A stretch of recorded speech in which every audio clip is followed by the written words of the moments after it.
Greetings and welcome to a Prayerful Pause. My name is Nancy Woodworth-Hill, and amongst other things, I'm a spiritual director. Today we're going to take a look at the Cinquain, that's spelled Cinquain. It's a 5-line poem, and we're going to explore today what's known as an expressive arts form. So it's claimed that the arts are the language of the soul, and through them we connect with the mystery of the creative spirit beyond us, moving in us and through us. Christine Walters Paintner and Betsy Beckman claim that writing a poem is a way to honor a memory, a new insight, or an important event, and giving it form through the beauty of language.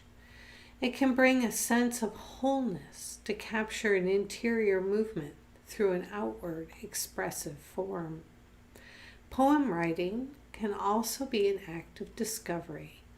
By responding to an inner movement and putting it into poetic language, new ways of seeing are revealed. Writing poetry can cultivate practices of awareness, of listening deeply to our experiences and the world around us. As human beings, we cannot not tell our story. Sometimes we are unable to hear ourselves and are unaware that we have some inner work to do. The expressive arts, and here think about writing, crafting a poem, a story, or a song, movement or dance, mandala making, painting, drawing, so all these things and more can be very helpful in the process of learning to listen deeply to ourselves. With an expressive art, we make art to express ourselves rather than for another person's consumption or to sell. When we unleash our creativity, we reach into a sacred power that gives us access to our inner resources for healing and clarity and creativity. We often find confirmation of our essential self, as well as new discoveries of God's invitation to wholeness. The Cinquain, so this is a name that comes from the French word for 5, is a simple poem pattern which focuses a writer on the heart of the matter. It was devised by the American poet Adelaide Crapsey, who lived from 1913 to 1977.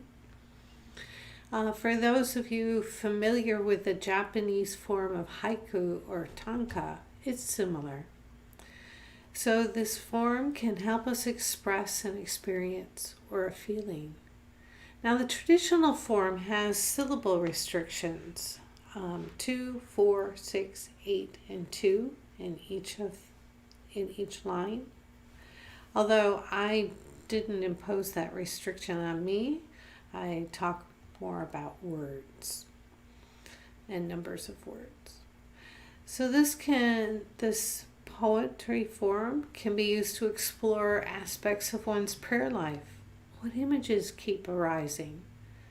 It can give them a fuller frame with this pattern.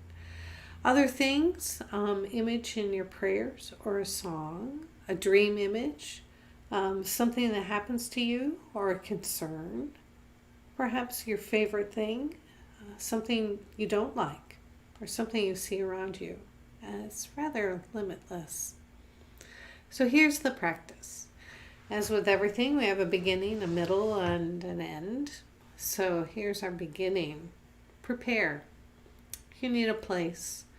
Gather your materials. Minimally, a paper, a pencil, or a pen.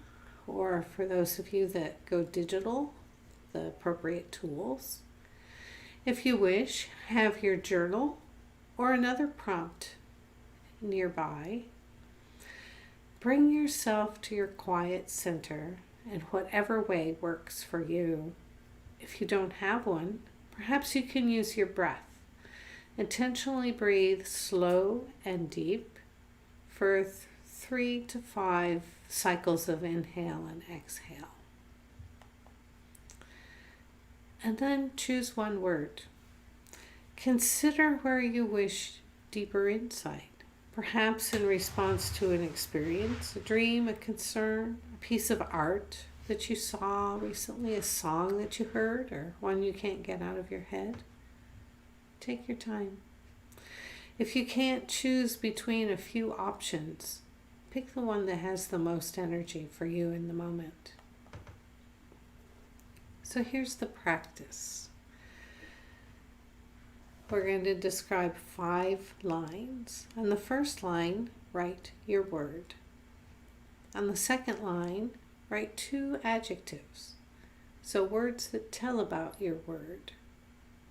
On the third line, 3 actions, so verbs ending in ing.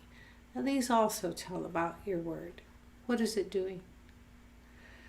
The fourth line, a 4-word phrase or sentence that sums up or tells more about your first word. And then your 5th line, 1 word, a metaphor or synonym referring back to the first line. So let's review that. And normally these are written so they're at the center of the page. They form, they're not all to the left at the center. So the first line is your word.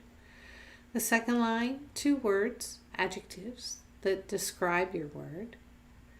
The third line, 3 actions. So think action words ending in ing that also tell about your word. What's it doing? The fourth line, a 4-word phrase or sentence that sums up or tells more about the first line. And the 5th line, 1 word that's a metaphor or synonym referring back to your line. Then we come to the last part. Take a look at what you've written. Soak it into your bones. Let it soak in your bones. What are you being invited to see differently? Anything? You can take it all to God in prayer. You can journal on it. You can come back to it another time. Don't rush. I thought I'd share a couple that I wrote. One is trees, alive, tall, standing, swaying, sheltering, ready to drop leaves, seasons. I wrote this as I was looking at my office window. If I were to spend some time with this, I would wonder where the seasons are in my life, how that's like trees. I would look at the standing, swaying, sheltering, and wonder how that is being done in my life. And ready to drop leaves, what am I ready to let go of? What do I need to give words to? Another one that I wrote, I started with the word quarantine. Enclosed, careful, waiting, washing, stifling, staying home for safety, restlessness.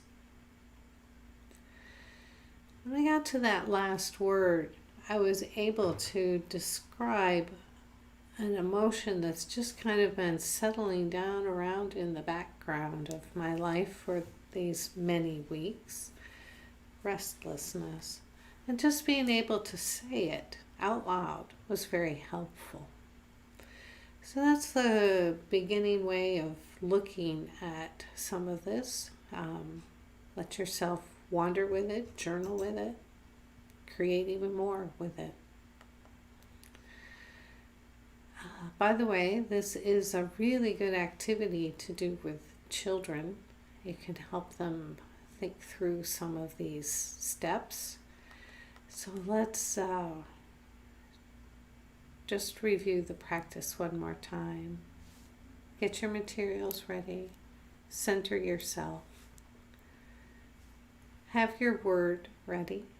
That's your first line.